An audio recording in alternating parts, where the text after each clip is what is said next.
Next piece. In overview and balance, I would like to get people to consider and distinguish what people are offended by in comparison to what they are told to or expected to be offended by. And there are elements of society where this narrative, yet again, becomes contradictory, as we covered it in last week's show. Now, I want to make it clear, I'm in no way defending Mr. Trudeau, but I want people to look at things in a different manner. Mr. Trudeau has been slated for appearing as a black man in several photographs and videos and singing traditionally black man songs. But on viewing the photographs, it appears to be a fancy dress. And so what do people do in fancy dress? They dress up. You know, the fact that he dressed up as a black person, they suggest he is denigrating the black people. But what if he can sing like a black person? Has anybody asked? Which is maybe why he did it. No, they have led with that is wrong what he did. And that is called planting the seed. It's a program. So let's look at a few other examples to see if it's consistent. We had last year, or was it 2 years ago? It may even be longer now. Time flies. Prince Harry was slated as he went to a fancy dress as a Nazi brown shirt jacket and was condemned for doing so. And most people would agree that that was offensive, as the Nazis killed millions of people in World War II. But one has to ask, if that is the criteria for being offensive, why isn't the US military attire treated in the same way? The US military have killed multi-millions in 60-plus countries since World War II.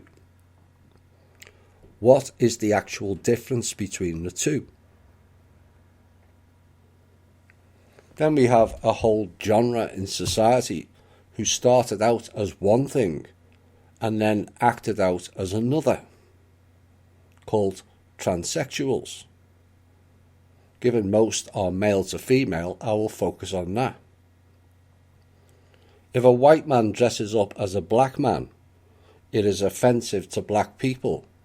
But if a man dresses up in women's clothes and acts as a woman, that is deemed as not being offensive to women. Why the discrepancy?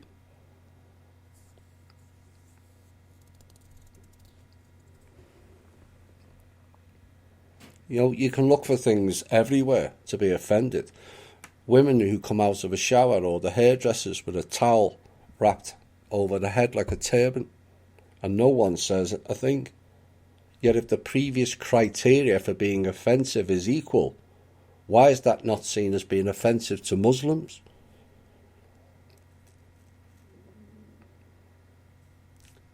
See where I'm going? There's also a common prank that's done by all colours when adults are pranking their children or friends, the art of putting a white sheet over their bodies and scaring them as a ghost. But if we're using colours to define what is racist or not, why are all the sheets used to scare the children white? Surely in the above criteria, is that not denigrating and stating all white people are scary and ghosts? Again, it's contradictory. In the past, there was a derogatory term for white people. It was deemed racist, and yet it came from a completely unknown origin called honky. But if we're following their criteria, why isn't the term honky-tonk music being banned? Same thing, same word. You know, it's all about imitation, and that's the gist of what Mr. Trudeau did. There's people all over the world wear sports shirts of their favourite team and or player. Is that not imitating those groups or individuals?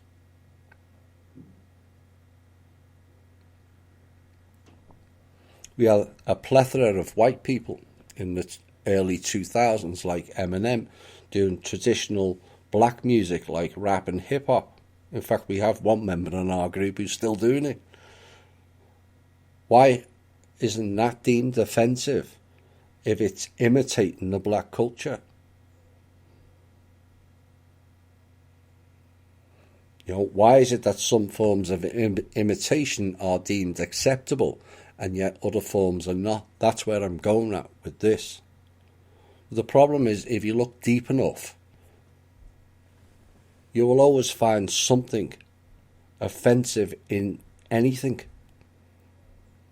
And that's the problem. It's all low vibrational mindset thinking.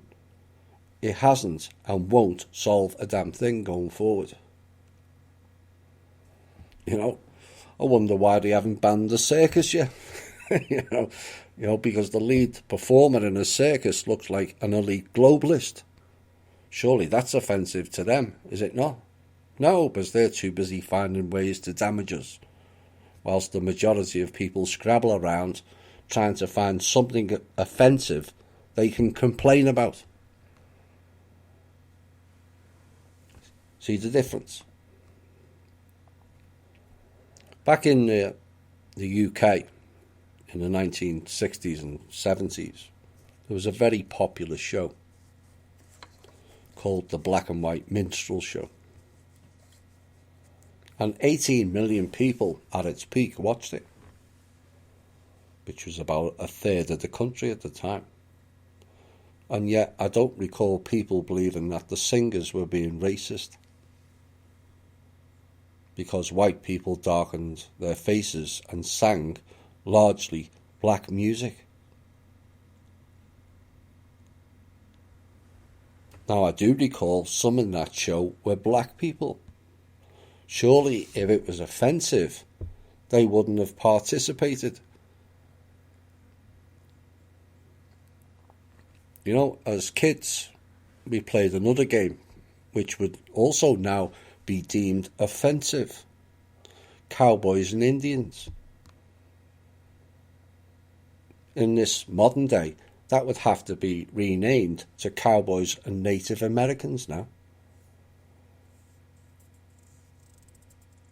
in case it offends some half-wit with too much time on their hands, if you ask me.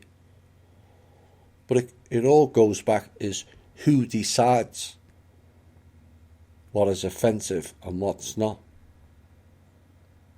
And what has gone on over the past 20, 30 years is the establishment deciding this is offensive and that's not.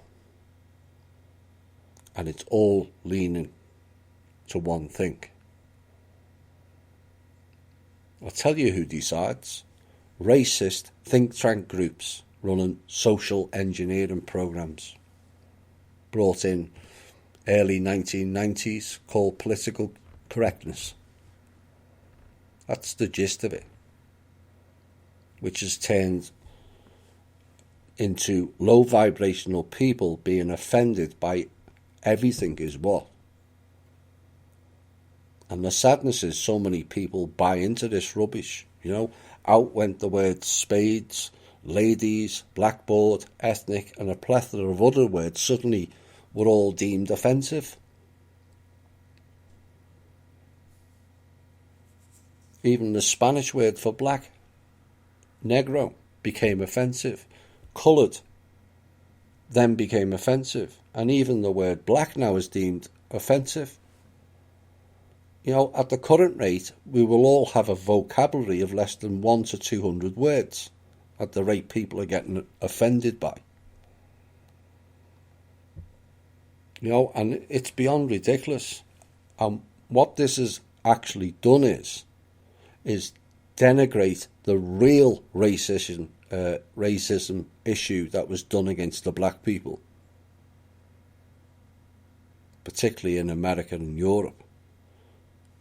You know, with the ridiculous segregation programs that encompass toilets, bars, buses, job status. And this is turning all those atrocities that were committed against black people and turned it into what borders on ridicule.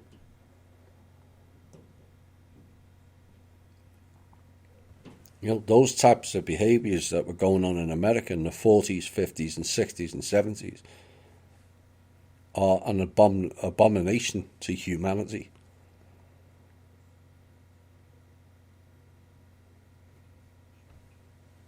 And they must not be replicated by any colour going forward. But this word magic, taking offence at everything, has to stop. Making an issue of what Mr. Trudeau did near 30 years ago and turning it into something I'm all offended by it now. Why not back then? Is not doing the cause of black people or anybody else any favours whatsoever. Be aware of the programme. Don't play the game.